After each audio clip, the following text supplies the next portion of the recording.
It's the Forest Work Podcast. New York City is underwater, and my family is really struggling because I think Dame is at Fiserv form right now, introducing himself to the Bucks community. Let's just jump right into the trade because it's Yeah. here, and I need to stop talking about how we got here and and move forward. It's rare that you see like two really good players uh go anywhere in a deal. Like Yeah. we didn't see that for the Paul George trade, the Kevin Durant trade, like all of these deals. Um, you get one great player like McCall, who got way better when he got to Brooklyn. But just like it's weird seeing your team bring in like two all-star level talents in one deal. Max, how are you? I'm good. I know our audience has been waiting with bated breath to hear Drew's reaction to the Dame trade. He's had a few nights to sit on it now. Yeah, I'm kind of like you. I feel like this package that Portland got is a lot better than anything that was floated out there from Miami. I know there's been some discourse online of how like it's not. It probably depends on how you view Ayton. I'm probably in the middle of the pack on him, but 2 years ago, I thought he was a borderline top five center in the league, like probably the center I would want the most after, the obvious top three. And then some other guys have come into that discussion, but he's got the upside to get back to that. And then Jrue, whether they hang on to him or not, we'll get to some fake Jrue trades later, but he's Yes. going to fetch them another two first round picks plus an asset potentially that will make this package look very good going forward. And I think Aiden can be a really good piece for them. It's sad when an era like this comes to an end, but at the same time, they weren't going anywhere with him, and they've got their player of the future in Scoot Henderson, and they really just have to try to maximize his sort of growing environment as much as possible. So yeah, I like this trade for Portland. I wouldn't say really like, but I liked it for Yeah. Portland. We'll get to the Dame fit in Milwaukee. I think that's as close to an ideal fit as you can get. I want to talk about the Blazers perspective last. Let's get to what like our our core viewer audience member wants most, which is like the Bucks outlook. I think this is awesome for the Bucks. Obviously, Jrue had that looming player option after this coming season. Uh, Regardless, if Jrue and Dame had the same number of years left on their contract, I think that like it's become cool to be so high on Jrue Holiday to the point that like we forget that there is a significant gap between him and Damian Lillard. Like the basketball nerd in me does think they're closer than a casual fan wants to believe, Dame and Jrue. But that the incremental jumps, from really good role player to all-star to superstar, like each of those jumps is more you pay more and more for premium uh to get that leap in player value. And I think Dame is one crucial tier above Jrue. And yeah, and we've already heard all the buzz about the Giannis and Dame pick and roll. I think that is huge. Like if Brooke Lopez is the guy he was last year, like there's no team more equipped to protect Dame on defense. And it's rare that a team makes an all-in move like this, and it kind of feels like they bought themselves time because the Giannis tension was starting to build. And I think on the one hand, Giannis is just a really real guy who said exactly what anyone in his position would be thinking about his position on the Milwaukee Bucks in the last couple disappointing years since the title. But it's also really heavy shit to say, and like I respect the boldness that they got ahead of this thing and said, this is the right deal to make now. This makes us more likely to win a title now. And it doesn't feel like they gave up much to get Damian Lillard. Yeah. Drew Holiday has been inefficient in big games for them in the playoffs, and they are going to miss having one of the best perimeter defenders in the league. But Dame is a step up from Jrue, and like Grayson Allen, he's not a real needle mover. Like Yeah. he's been played out of crucial series, and yeah, he's a good shooter and he's replaceable. So like you swap Jrue Holiday, who might have left next year, for Damian Lillard, and they're my favorite team in the East. Some stats on Drew Holiday in the playoffs. this is the last 3 years. So even the year they won the title, his true shooting percentage has been under 50% Yeah. in the playoffs each of the last 3 years. For reference, you'd like that to be above 60. So the fact that he's in the 40s, that's like really inefficient play in each of the last three postseasons on the offensive end. And sure, that is in large part because he shoulders such a big defensive burden. And just raw field goal percentage, he's around 40, 38%, 40 the last few years. You would just see a lot of these games where he'd shoot like 3 for 14. I think he had like a 3 for 21 game sprinkled in there at one point. Like he had some really bad offensive games where, Miami beat the Bucks this year in large part in a similar way to how they beat them in the bubble, where they just didn't really care about people besides Giannis shooting the ball. And Jrue Holiday, he's a much better player than Eric Bledsoe is, but they ran into a similar issue where they just didn't have that sort of elite spacing around Giannis that they needed. Now with Dame here, he's, if Steph Curry didn't exist, we'd say he's the greatest pull-up deep shooter of all time. So as it stands, he's the second greatest pull-up deep shooter of all time. And it's just going to be an unguardable pick and roll. I tweeted something to this effect, which has gone viral on our Twitter account. By the way, follow us at Boris Dirk Pod.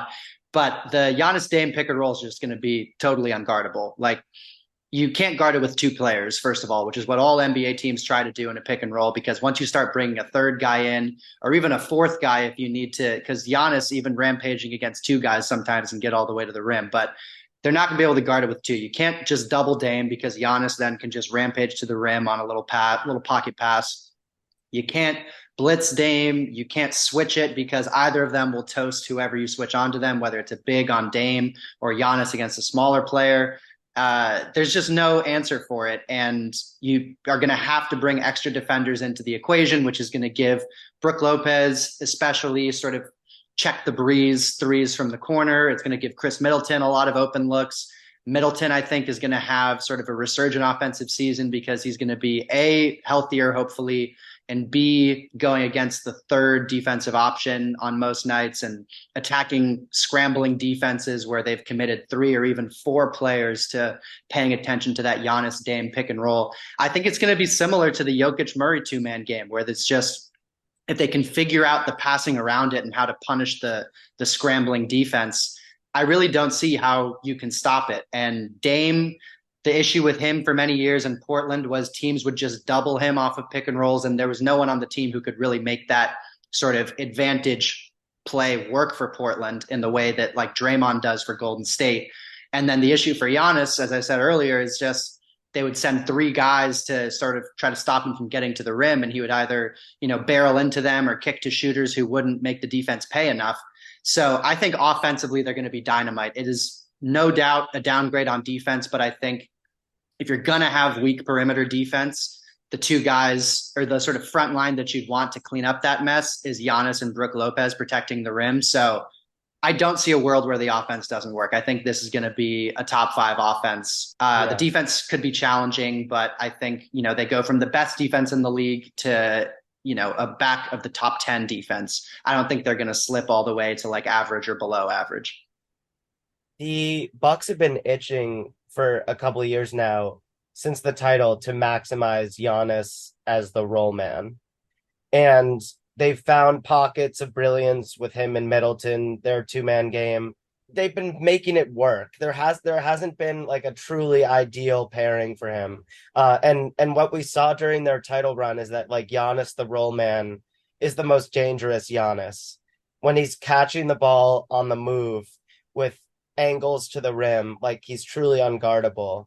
The only time Giannis ever looks remotely human is when he catches the ball at a standstill and has to create something with his own dribble time and time again.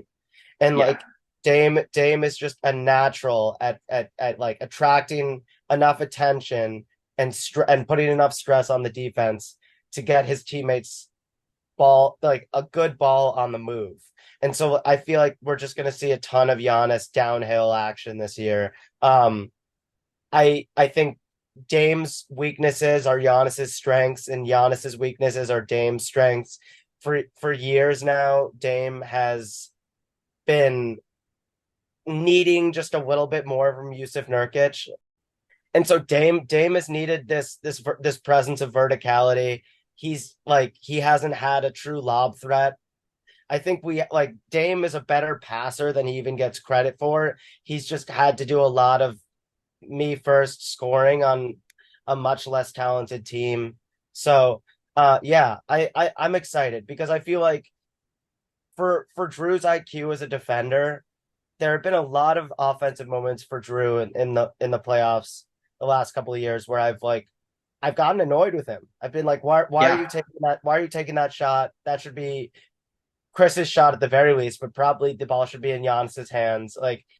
Dame just gives them a 2 year window now to do something really special, and that's all that they should be worried about. And I think it's pretty cool that the front office went all in on their guy. Yeah. I mean, thinking of that like two-man action, I'm thinking of the Steph Draymond pick and roll, but if Draymond could go dunk on anyone in the league after Yeah, catching it in that sort of 4-on-3 situation. And yeah, I mean, Dame is older, what he's 33, 34, but he just did have the best individual statistical season of his career. NBA University tweeted this out a couple months ago and retweeted it, but they put together the highest points per game against top 10 defenses last season. Dame was first, so he had the most scoring against top 10 defense. Also, of all those 10 guys, had the highest efficiency at 67% true shooting. yeah, Giannis was third on that list, so having those two guys on the same team is going to be just absolutely dynamite. So if we're thinking about how it would not work, if just to do that thought exercise, I don't see a world where the offense doesn't work. I think the offense is going to be dynamite no matter what. If the defense could be a challenge if Brook takes a step back because he is older and a couple years removed from a back surgery, and if Dame, if he really just can't even execute the task of chasing ball handlers over screens and funneling them to Giannis and Brook, and the defense takes an even bigger step back than I imagine, then that could be an issue. Giannis is going to have to do a lot more of taking on those primary perimeter assignments on a nightly basis, which he's expressed openness to do. Budenholzer never had him do it. He wanted him in help. The new coach, probably since Giannis helped pick him, is going to have him do that more. So he's going to be on Tatum. He's going to be on Jimmy Butler, all those yeah. guys. Unless Jay Crowder has a resurgence, which seems unlikely based on how he played last year, if he can unmummify, but you never know. Yeah, and I mean, just thinking about matchups in the East, I think they match up better with Miami now because they have a more varied offensive attack, and I don't think Miami's gonna can necessarily take advantage of them offensively in the same way. And Jrue was a great defender to try to throw at Jimmy, but Jimmy absolutely torched him last year. So if you're getting that inconsistent offense, plus you're not really doing anything to slow Jimmy down on defense, like Dame is obviously an upgrade Yeah. over that. And to your point about uh this may be resembling the Murray Jokic 2-man game. The Nuggets, their formula last year was to be like a top five offense, and then they were like a fifth. I think they were middle of the pack on defense. If I remember Mhm. correctly, they were like 15th in defensive rating. Um, and maybe that's what's going to happen here. And maybe the Bucks recede to more middle of the pack defensively. But to your point, they now have after Steph maybe the best pressure release valve in the league. I think that we're done with the Milwaukee playoff offensive scary hours where it's like, why are things stale and Chris Middleton isn't quite himself anymore and Giannis can't create off the dribble because the other team has a couple bodies that can at least absorb some of his hits. Yeah. Guys like Horford and Bam Adebayo that never fully contain Giannis, but just like do enough that it feels like the Bucks offense goes stale and they don't have a straw to stir the drink. Like now they have one of the best glass straws that you're gonna find in this land of fine dining. And yeah, I think if Giannis is the defender that we believe him to be, that he has been for a few years now, and if Brook doesn't get washed really quickly, I feel like they have enough. Just like the Nuggets have enough with Aaron Gordon, and last year it was Bruce Brown, and I'm trying to who are their marquee defenders? Like those two guys, KCP. KCP. Like you just surround your finesse superstar with enough athleticism, enough rangy defenders, and I feel like the Bucks will be able to do that. There can be another addition at the deadline. I don't know what's going on with Jake Crowder. I feel like every time I've written him off, he's reemerged as like an important playoff guy. Maybe he Mhm. has another act. He was weirdly silent for them last year. I don't know where like the Jay Crowder like fourth quarter barrage of threes was. He usually has one of those Mhm. to show for himself in a playoff run, but yeah, and I think I really, really respect Milwaukee for saying 2 bad years is too many. Yeah, And the 2021 title was recent, but not recent enough. I agree. I think they're the favorite. I think Giannis is about to have the most efficient season, possibly of his career, but certainly, I mean, last year he took a big step back efficiency wise, where he had to take on a huge offensive burden. I think he's going to score so much. He's going to score a lot more easily and is going to be freed up to be just an absolute havoc wrecker on defense. Dame now, he's 33. He gets to play into his mid 30s, firmly the second best player on his team.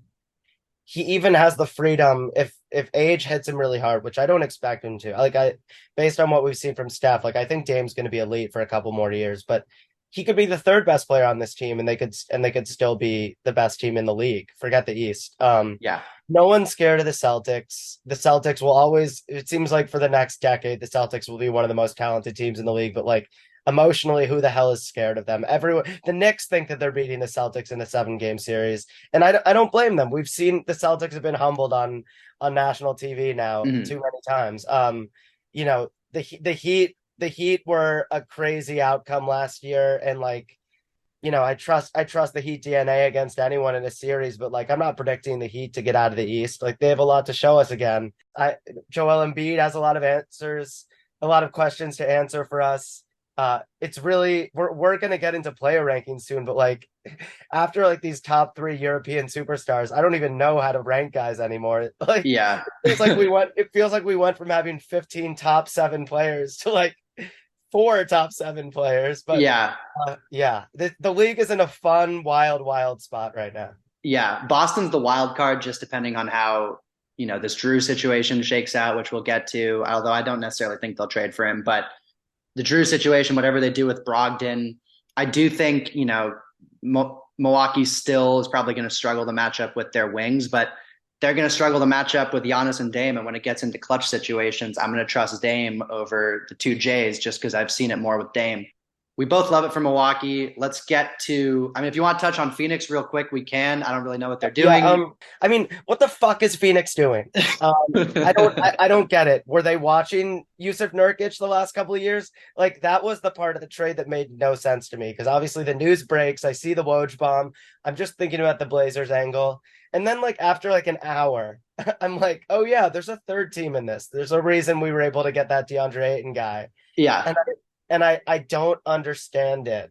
Someone in the Suns organization must see in Nasir Little what I've seen in Nasir Little since we drafted him because it just doesn't quite add up. Keon Johnson, in basketball terms, is a zero. Like he couldn't even play for us. So Yeah. I don't know. I Nasir Little, I think, has the potential to be a really nice piece for them. But Nasir Little isn't the difference between Nurkic and DeAndre Ayton. And I think people who just look at Nurkic's raw stats the last couple of years will think that he's closer to Ayton than he is. There's a huge gap between those two guys. I think Ayton is so much better defensively. And also Ayton has the ceiling to still be great at like 23, whatever he is. Yeah. So it makes no sense to me. It just makes me think, God, that relationship between organization and player must have been really, really shitty. It scares me a little bit that DeAndre Ayton, every time he's paparazzi'd on his way to games, he's like holding a PS5 and talking to an OnlyFans model. But but like he's still way more valuable than Nurkic, unless there's some bombshell piece of information that the Suns know that we don't.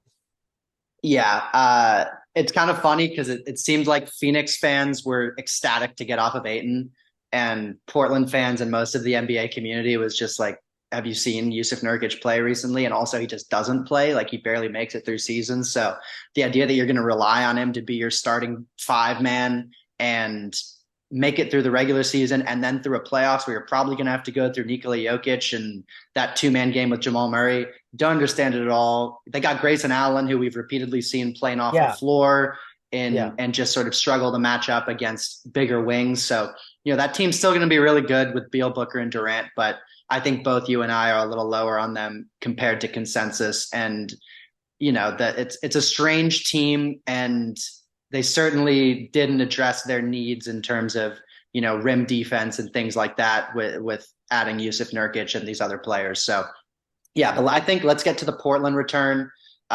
We talked about Ayton and Jrue. We'll do some Jrue fake trades. I know the people also probably want to know just how you're doing emotionally now that the Dame saga is over. Is it what you wanted out of it at the end? Where are I've you been at doing there? I've been doing a lot of anger management, not my own anger, anger of my fellow Blazers fans. Yeah. Um, because a lot of people in my family and my extended Blazers family, their first thought was like, fuck Dame. Like just like they push him away, deny, push him away. It's his fault. And I've said this time and again on this podcast, like I don't think Dame did anything wrong. He should act in his best interest. He's not an evil because of what his agent is saying to try to get him in the best situation. The Blazers fucked him by telling him for months and months that that number 3 draft pick would be used to make the team better so that we could win with him. And then when it turned out to be Scoot, who would be number 1 in a lot of drafts, they said they had to keep him because they couldn't. There's no good trade when you can just draft Scoot Henderson. Yeah. And so at that point, it made sense for player and franchise to part ways. Now, I also hate the way that we've kind of done this PR thing of trying to put the blame on Dame. Like he asked out when the organization put all the pressure on Dame to be the one to say it's time so that they could then tell the press it wasn't their idea. Yep. There's now some buzz that Dame said last second to Joe Cronin, I will come back if we can't find the right deal. And Joe said a couple weeks ago to Dame, I'm sorry, actually, we can't do that. Like it's too far gone. That is what Blazers fans should be angry about. Because if Dame, if kind of the emotions died down and Dame said in a room to our front office that he would come back, and we didn't give that a real consideration, then shame on us. I'm a Bucks fan. Um, I'm really sad. It kind of hurt me that Dame used it as an opportunity to promote his music, even though the verse even though the verse he wrote was directed at Blazers fans. It was still rough. But then he also did the letter. I haven't even read his goodbye letter. I started reading it and I just like I got a knot in my throat and I couldn't do it. Mhm. I I'm excited to watch him with Giannis. I'm excited to see what's next for the Blazers. I've been grieving this for months, it feels like now. So um yeah. I think see when I see these videos inevitably surface on Twitter of him like talking to Bucks fans at Fiserv, I think that's gonna hurt more even than seeing him on opening night in a Bucks jersey. Um because I feel like the basketball side has been so strained the last couple of years. It's really been like the fan player relationship that has stayed special. Yeah. Watching Dame has been painful as because like he's been so good the last couple of years on a team that just doesn't deserve him. Um, and I'm glad he's going somewhere where he'll be better supported on the floor and he can age gracefully. Yeah, I love Dame, and I do believe he's the best. He's the best Blazer of my lifetime. I give him the edge over Aldridge for a couple of the playoff memories. Yeah. And I just didn't grow up with Clyde or Walton, so he's my goat forever. All right, do you want to talk about what the Blazers got, or do you want to just go right into potential Jrue Holiday trades since it's become pretty clear that Jrue Holiday is on his way to another team? All right. So you're going to be Joe Cronin, and I'm going to be the I mean, GM. I'm bald, but I'm not an idiot. So how are we going to do this? All right, let's go. Okay. So first trade, Sam Presti here. We think our team is a top 4 seed, and adding Jrue Holiday in can really put us into conference finals contention. And we would like to offer you Lou Dort and Davis Bertans contract, along with the Houston Rockets pick this year, which is top 4 protected. So best it could be is 5th, but there's a good chance of that. and the Clippers' first round pick in 2026, completely unprotected. How do you like that offer? I love that offer. I love that offer. I think that for some reason, I feel like there's been a narrative swirling around that like Lou Dort gets paid too much, like because it was a hefty number when he signed that contract a couple of years ago. But he's I guess he's locked up on 18 mil a year until the end of 26, 27. And like I think that's a really good number for what he offers you on defense. He's still young. How old is he? He's 24 and a half. And I think he's going to get better and better as a shooter. And yeah, if it's just a foregone conclusion that we're not holding on to Jrue, which I think we shouldn't, he doesn't make sense with our core timeline.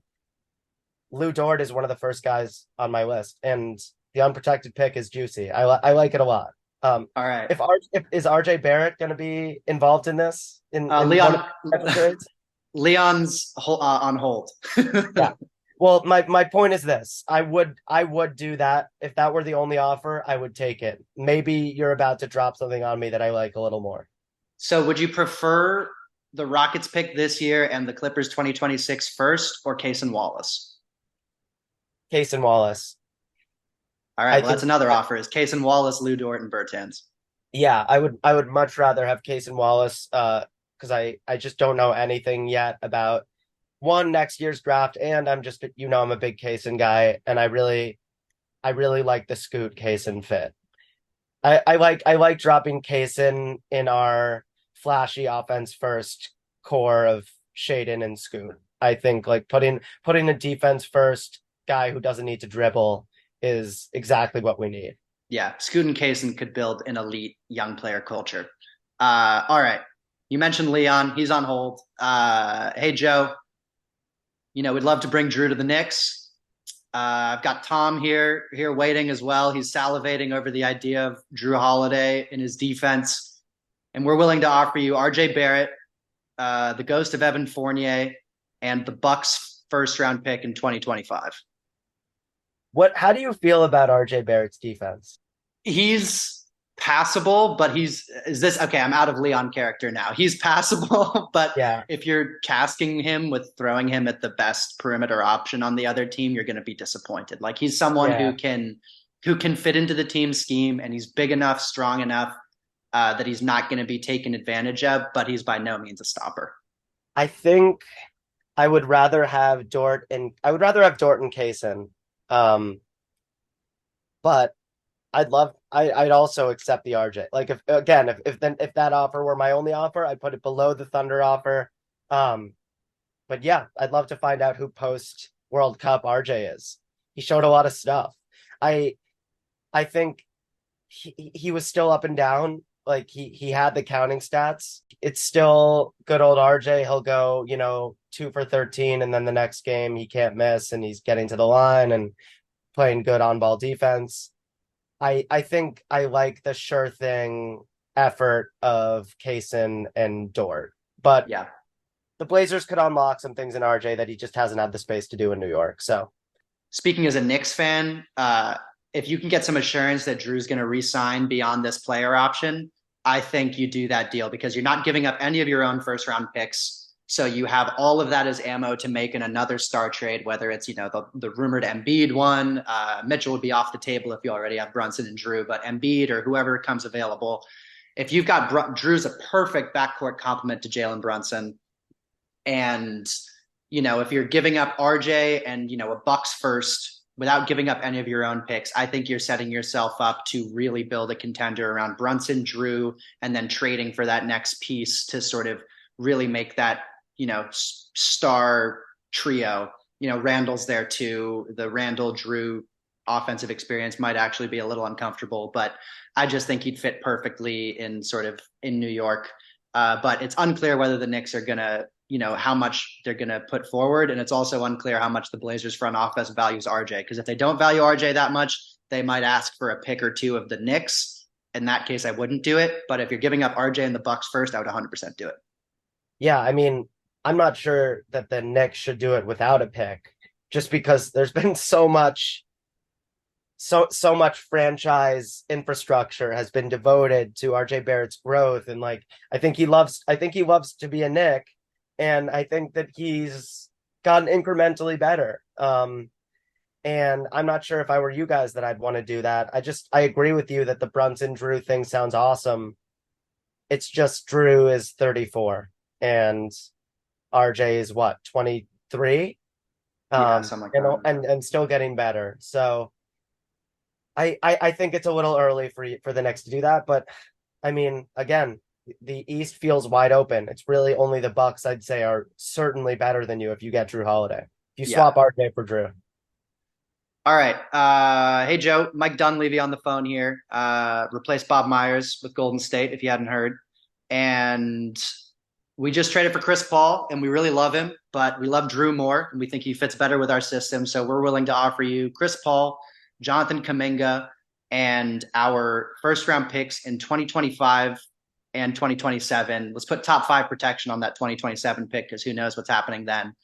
Do you like that? Yes, I do. Huck. I'd feel so dumb if I just fell for the Kuminga upside and didn't take Dort and Kaysen. So I'm sticking with Dort and Kaysen, but I would also accept that. I bet that was my first thought when we got Jrue, and I realized that Jrue was heading somewhere else. Is like let's take Chris Paul. Chris Paul, you get to mentor, Scoot, do what you did for the Thunder with SGA. And we're gonna get a really good young player next to Chris Paul. Kuminga, I don't even know what to think of Kuminga anymore because he doesn't get enough minutes, I feel like, to really like see what he's got in the tank. But 6'9" super athlete who has played awesome defense in spurts and can dunk everything in transition. He's gonna love playing next to Shaden and Scoot. That's another really good one.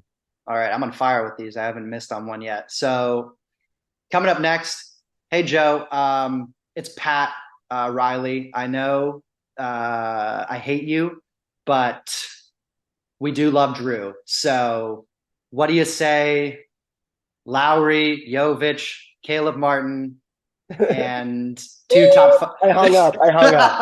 I hung up. I hung up. There's nothing for them to give us. Because they're not, I mean, maybe Jaime Jaquez. I don't think I like Jaime Jaquez enough compared to the guys that you've already offered me for Jrue. So I think Miami doesn't have the right guys.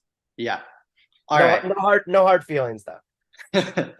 Okay, I've got actually this one. I mean, this one's just for this would never happen in real life, but just for you, Jrue.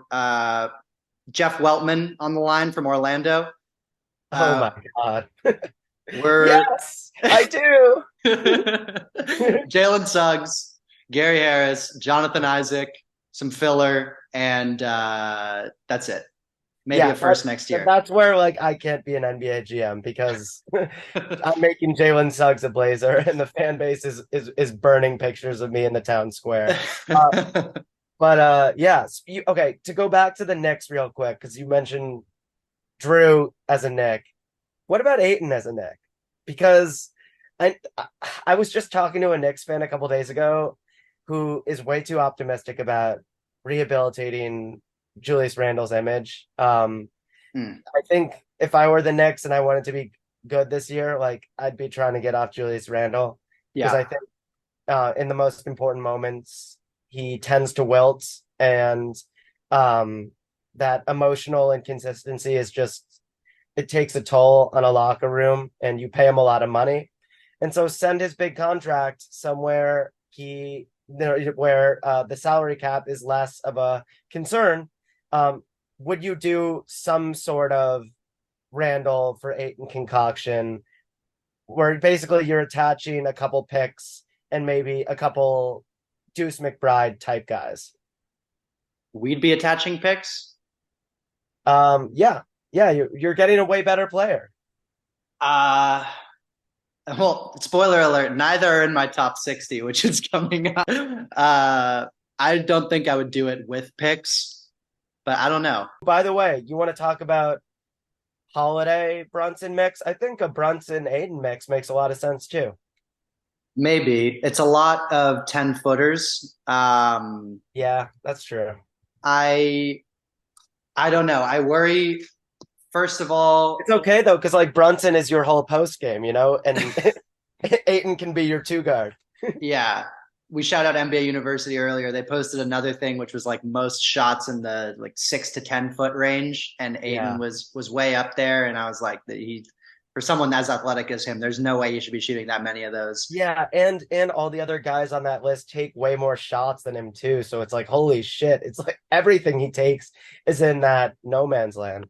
Yeah, I'm not super enthusiastic about that as a Knicks fan. I kind of feel like if you're going to have a highly paid center on your roster, he has Yeah. to be like an all NBA level player. And I am not confident that Ayton can get to that level. I mean, I think he has it in him, but I like physically, but I'm just not sure mentally. Um, Beverly said so he's gonna cook in Portland. yeah, but from a team building perspective, I think it lowers the regular season ceiling to replace Randall with Ayton. And I'm not sure it raises the playoff ceiling all that much. Sure, it's like a good flyer on a young player, but no, I don't have that much interest in that. Fine, fine. We'll keep Ayton. We'll turn Ayton into a six-time All-Star. Sure. All right. I've got a couple more. David Griffin on the line here from New Orleans. Would you be interested in bringing CJ McCollum back to Portland? I know the fan base probably Oh is God. is mourning a Dame being traded away, but Hey, you hey can give David. them Hey David, just cut the shit and tell me who you're offering to our team. Dyson Daniels and our first this year. Oh my God. Dyson. Wow. Um, ooh, that's hard. That's hard because I think Dyson might be really special. Ugh, I would have to do the I think Dort and Kaysen is still a little bit juicier to me, but I'm giving that one a long look. All right, yeah. I And like I C like Dyson more than RJ. I'll put it that way. Okay, and CJ McCollum obviously would be the salary filler there, but from the New Yeah, and Orleans perspective, CJ means nothing to me. And like thinking about the trade, it would be great to have his leadership in the locker room, but we'll probably try to reroute him somewhere else. yeah. Um, Yeah, that one it would just depend on their valuing of Dyson Daniels. I mean, I could have written infinite different permutations of this New Orleans trade where it's like CJ plus, two picks, like a Lakers pick and a New Orleans pick, two New Orleans picks, two Lakers picks, Milwaukee picks, like whatever sort of picks Portland wanted. New Orleans has the assets to get that done. I think if you brought Jrue back in there, it'd kind of be a funny full circle thing because he was obviously there before Milwaukee. Where if you're trotting out Jrue, Trey Murphy, Zion, Brandon Ingram, and Jonas Valanciunas, I think that's a really good team. Of course, Zion is the key if there, but he's certainly an upgrade over CJ McCollum for them, although would probably still compound some of their spacing issues, but be an interesting one for New Orleans. I don't know if they'd necessarily do it. Some of the noise so far has been that they're not among the teams that's interested, but yeah, I've got one more, which is the team which has probably been brought up the most, which is the Clippers. So Lawrence Frank on the line here. I've been receiving calls from both Boston and Philly to try to make this a 3-team deal when they had some intriguing packages for me, whether it was getting Harden or getting Brogdon and Robert Williams. But then I thought, why don't I just get Jrue Holiday myself and just send the package to you that I would be sending anyways. So get ready because this is a real poo-poo platter. Oh It's no. it's Norman Powell, Terrence Mann, Kobe Brown, our first round pick this year, Ooh. and the only first round pick we have available to trade, which I believe is in either 2027 or 2029. I've checked with my underlings in the front office about that. What say you? Yeah, I think it's a no for me, dog. I think there have been some we've been getting some pretty awesome calls this week. And actually I went into this process thinking that Terrence Mann and Kobe Brown would be more than enough for a year, for maybe only a year of Jrue Holiday, but you'd be shocked. We got a lot of suitors. So I'll call you when I manage to fuck this up by waiting too long to make a decision. Yeah. Because my name is Joe Cronin and I don't fucking know what I'm doing. Yeah. Well, I came to the Clippers because, Boston and Philly were both sort of bandied about as destinations for him. But when I was looking at like in all those situations, you'd kind of need someone like the Clippers as a third team. And I understand why the Clippers wouldn't just want to try to get Jrue Holiday themselves, as opposed to ending up with Harden, who I think at this point is a clearly worse For player sure, yeah. than Jrue Holiday, or ending up with Brogdon and Robert Williams or something like that. Um, so yeah, we'll see how much of a market actually develops. I don't know if OKC would really go for an all-in move like that, or I mean, it's not an all-in move, but it's a something in move. Um, or if they Yeah. just want to chill with Shea, Giddey, Jalen Williams, Chet Holmgren, and just sort of trot out that lineup this year and see how good they can be without making any big moves. But I think that OKC package is good and realistic. I think the Knicks package is certainly very realistic. There's been a lot of noise from Zach Lowe, Ian Begley, all sorts of Brian Windhorst, all sorts of insiders that the Knicks are really sniffing around here. But as a Knicks fan, do you agree that it's just a little bit early to mortgage your future for what could only be a year of Jrue? I think it depends. If the price is basically just RJ, I would be okay doing that. Once we Yeah. start getting into RJ and our picks, or like Grimes and Quickly and Yeah. all these different players, But then then you get into the conversation of like, I love Quentin Grimes, but like, is he the difference? Is he really what makes it a yes or no for you? he was for Donovan Mitchell. Yeah. Yeah. And I don't know. I don't know.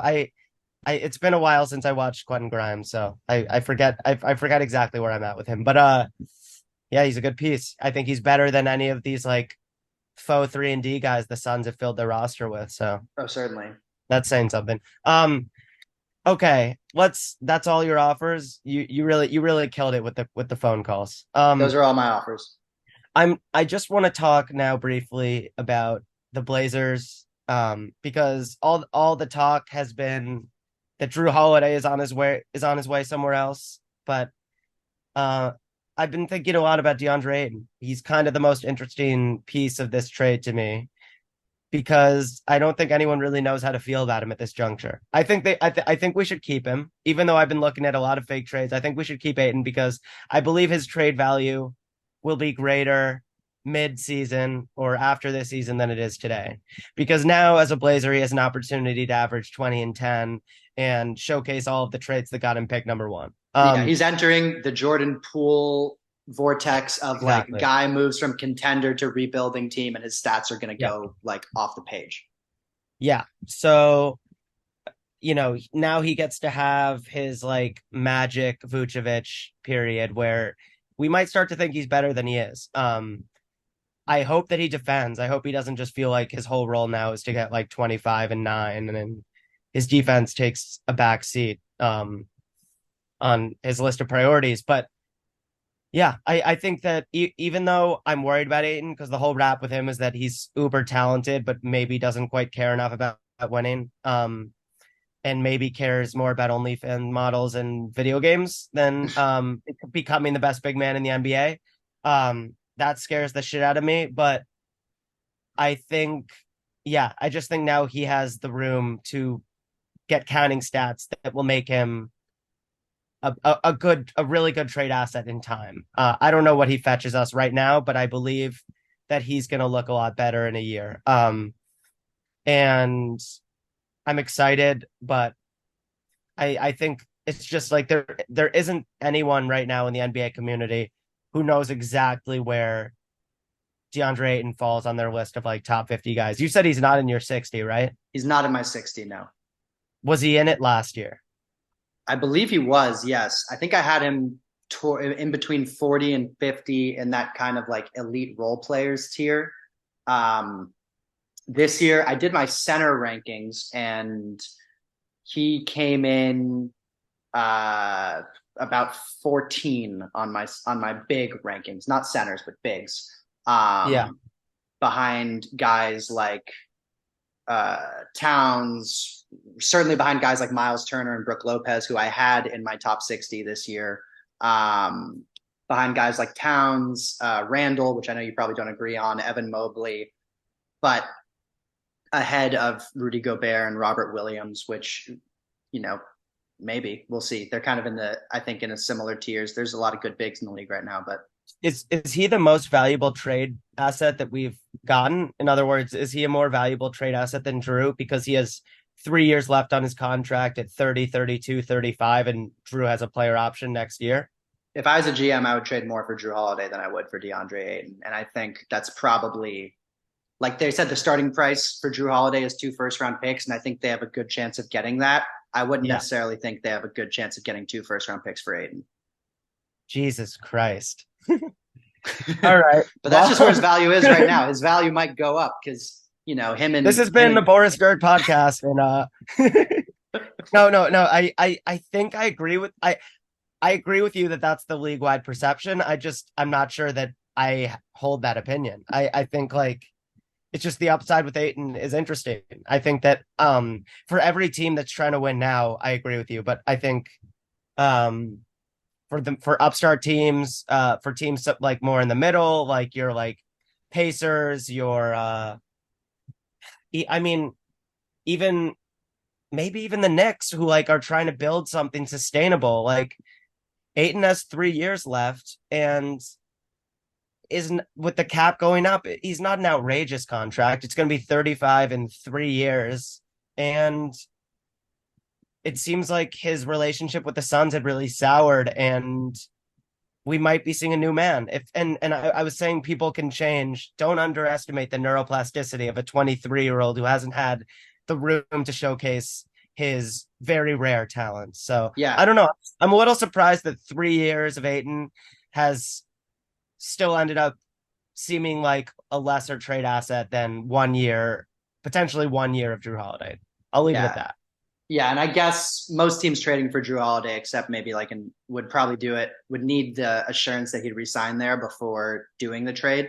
But yeah, I think with Ayton, the thing is just it's not clear whether it's a positive contract yet or not. And 30 million is a lot to pay to someone who I have as like, an average big. And if we did this exercise after the 2021 playoffs, he probably would have been in my top 5 to 7 bigs in the league. But because at his best, he's switchable. We saw that he, did it in that playoff run, did a decent job guarding Jokic, at least as good as one can do. And this playoffs, that certainly wasn't the case. I mean, the Suns look better with Jock Landale on the court than they did with him. But yeah, maybe he did just need a change of scenery, and maybe you don't want your 19-year-old to be mentoring your 23-year-old necessarily, but hopefully Scoot Henderson's sort of like insane work ethic and determination can rub off on Ayton a little bit. And I think it's a good spot for him. And I feel the same way about Jordan Poole over in Washington, but a good spot for him to just sort of try to see like what he can do with his game and sort of have the freedom to make mistakes a little bit, hopefully that don't turn into bad habits. Because it could be either the best thing or the worst thing that ever happened to him if he just totally embodies like stat chasing, no winning impact, or if he sort of uses the time to, expand on his game and sort of showcase different things he can do. Yeah. It feels like Portland's like handing him the power of the ring now, and it's just in his hands. Like, Yeah. because Phoenix was always interested in seeing how good he could be accepting a specific role, a limited role. And now the Blazers are going to give him a chance to just see like how good can you be, period. Like, Yeah. can you average 24 and 10 for a full season? We're about to find out. In conclusion, it just looks like what we end up, Ayton plus what we get for Jrue, will have been better than anything that Miami was willing to part with. Jaime, and even if Miami offered all the picks they could, which it didn't sound like they were ever going to do. Jaime plus those picks is not as great a haul as Ayton plus the nice stuff we're going to get for Jrue. And it sucks. It sucks that we made this trade the year after the Timberwolves gave away everything for Rudy Gobert because, there was this sort of star, what I don't want to call Gobert a superstar, but a star trade bubble that popped when the Wolves made that crazy ass deal. And the Blazers were bound to suffer in a smarter market when Dame requested this trade. I put requested in air quotes because fuck you, Joe Cronin. But I almost said Mick Cronin. But yeah, it was never going to be the haul that Blazers fans dreamed of because we saw the Paul George trade, the AD trade, even the DeJounte trade, everything that the Spurs got for him. So it's underwhelming in light of those recent deals. But this is just what the market was, and based on what Miami was offering, we probably did pretty well. Yeah, I think it's going to end up being something like Ayton, the first and two swaps from Milwaukee, and then Yeah. something for Jrue Holiday that about equates to two firsts. So if you have Ayton, three firsts, and two swaps, that's a solid return. And those pick swaps, man. We haven't talked about the swaps, but if everything goes wrong in Milwaukee, those swaps could be interesting. Yeah. All right. Thanks for listening, everybody. We'll be back soon with some more season preview content. We've got a League Pass draft coming up, as well as my top 60 list. So see you all soon.